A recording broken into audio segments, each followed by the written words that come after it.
In daily Arabic, demonstratives don't always follow the same order you know in standard Arabic. You might hear something like this: هذا الكتاب جميل, but you might also hear it as الكتاب هذا جميل. So, what is the difference? And why do native speakers sometimes switch the order? Today we will break this down step by step, and we will learn how demonstratives are really used in daily Arabic. Hello friends, and welcome back to my channel. I am Mustafa Nasser speaking, and you are watching Arabic for Nuns. Don't forget to subscribe my channel, activate the bell so you don't miss new videos, and don't forget to like the video if you find it useful. As usual, the slides used in this lesson are available as a free PDF that you can download. Just check the link in the video description. The same principle we talked about in the previous lesson still applies here, which is dual grammatical forms disappear in daily Arabic. The same thing happens with demonstratives, asma'ul ishara. In standard Arabic, demonstratives for close object are 5 in number, as you know. هذا for singular masculine, هذه for singular feminine, هذان or هذين for dual masculine. These two forms are actually the same demonstrative, but the ending changes depending on the grammatical function. Likewise, we have هاتان or هاتين for dual feminine, and finally هؤلاء for plural, both masculine and feminine. As we agreed before, the dual forms are not used in daily Arabic. So these two forms here, هذان and هاتان, are not used in everyday speech. Let's drop them. And that leaves us with only 3 demonstratives. But here is a question. Do native speakers pronounce them exactly the same way as in standard Arabic? Not really. Let me walk you through how demonstratives are pronounced in daily Arabic. As I mentioned before, I focus primarily on 3 Arabic dialect groups: Egyptian, Levantine, and Gulf Arabic. These dialects are widely spoken and understood, and most of non-native learners used to choose one of them. Demonstratives in these 3 dialect groups are actually very close to each other, and once you notice a simple pattern I'll give you, it becomes very easy to memorize and remember them. After dropping the dual forms, we are left with 3 demonstratives from standard Arabic: هذا, هذه, and هؤلاء. Let's start with the Gulf equivalents. The first 2 are almost the same as in standard Arabic: هذا and هذه. هذا, هذه.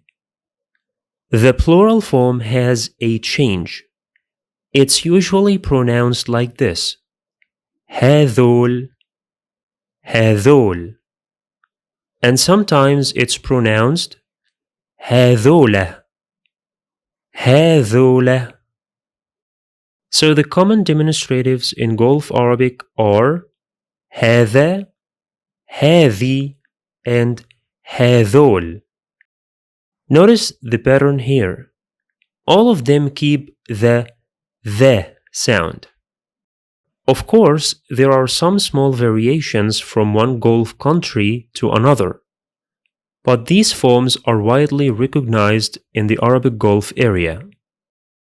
When we move to the Levantine equivalents, we apply a very small change to the Gulf forms. We simply change the letter ذال into دال, and that's all. So هذا becomes هذا, هذا. هذه becomes هادي, هادي. And هذول becomes هدول. هدول. Once again, in some regions, these forms may change slightly. For example, هذا may be pronounced had, had, or even هيدا, هيدا.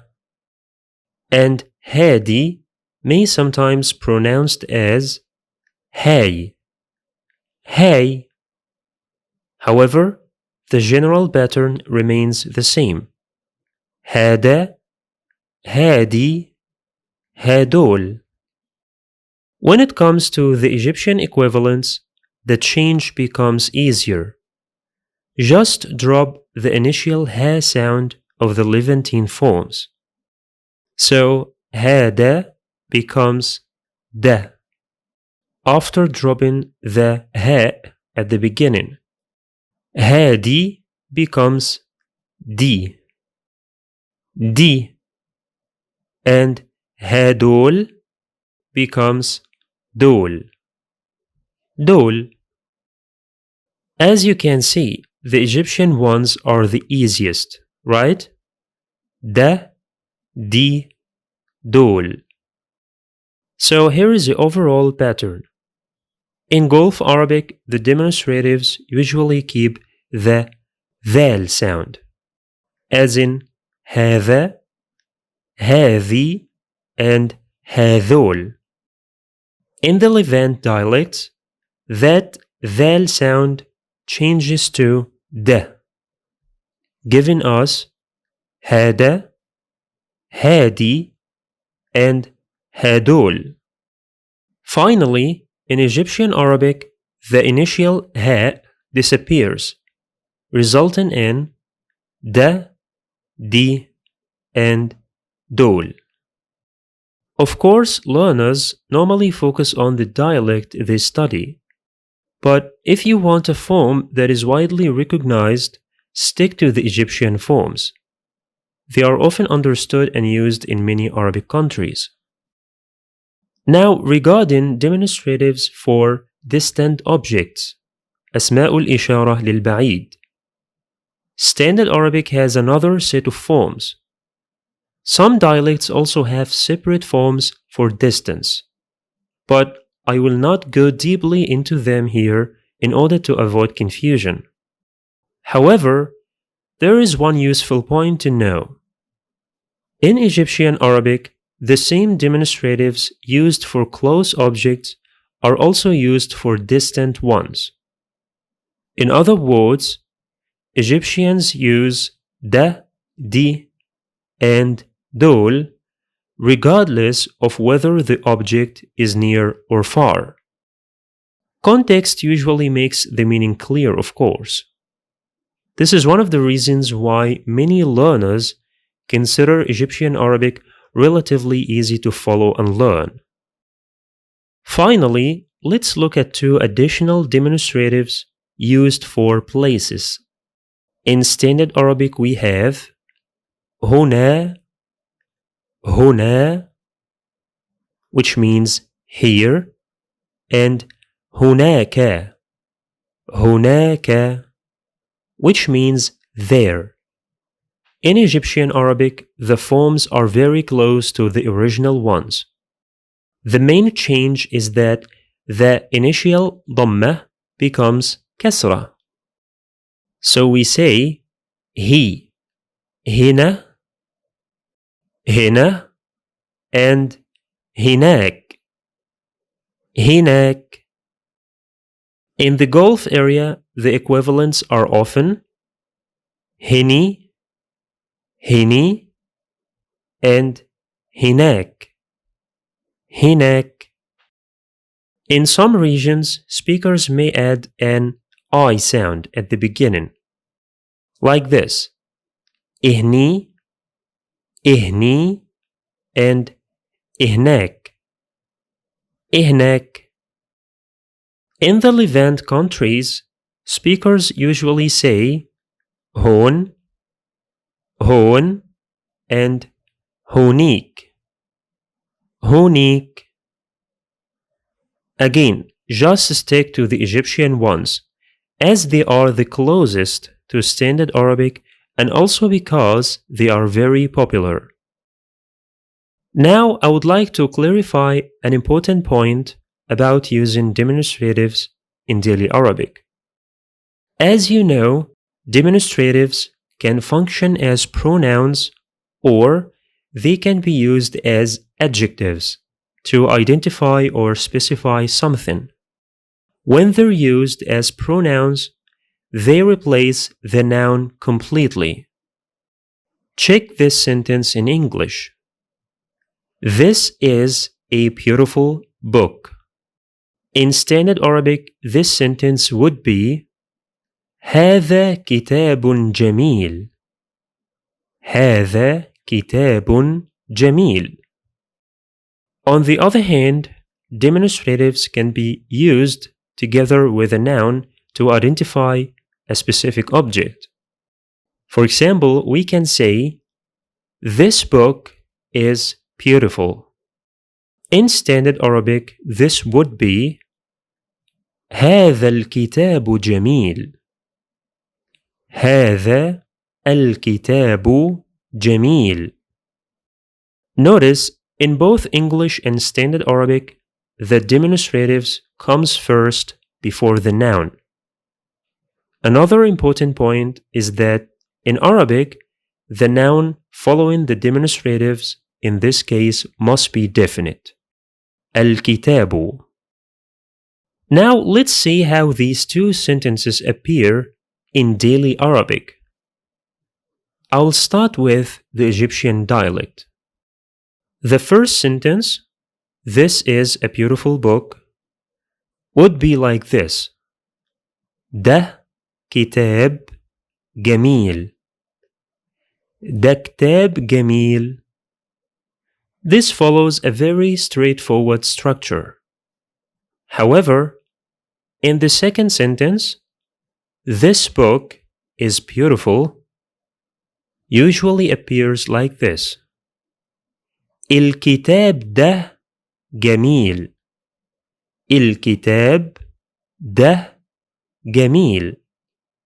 Here, the demonstrative comes after the noun, which is different from Standard Arabic and from English itself. In Egyptian Arabic, this structure is the most common one, although it differs in some cases that we will explain later in the Egyptian Arabic course. In other dialects, the order can be more flexible. In Gulf Arabic, for example, you might hear these two sentences. هذا الكتاب جميل.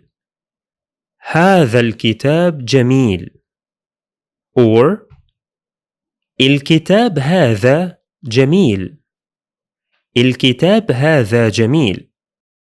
Similarly, in the Levant dialects, you might hear هاد الكتاب جميل. هاد الكتاب جميل. Or الكتاب هاد جميل.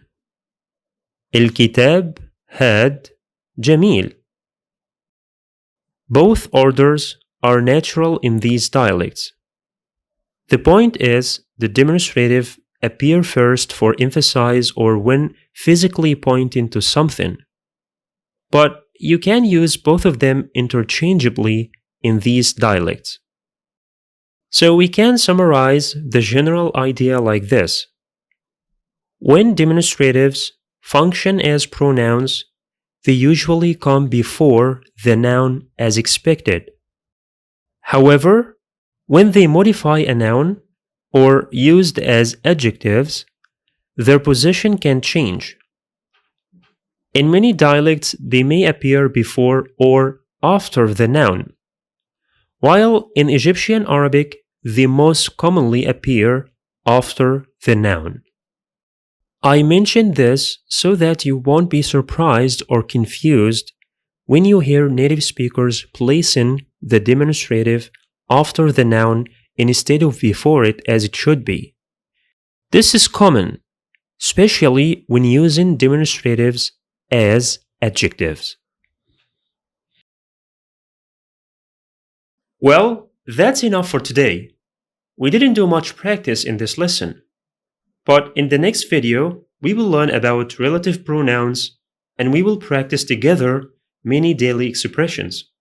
Don't forget to download the PDF from the link in the video description. Just click the link, enter your email, click download, and it will show for you. And also don't forget to subscribe the channel, activate the bell, and like the video. See you in the next lesson.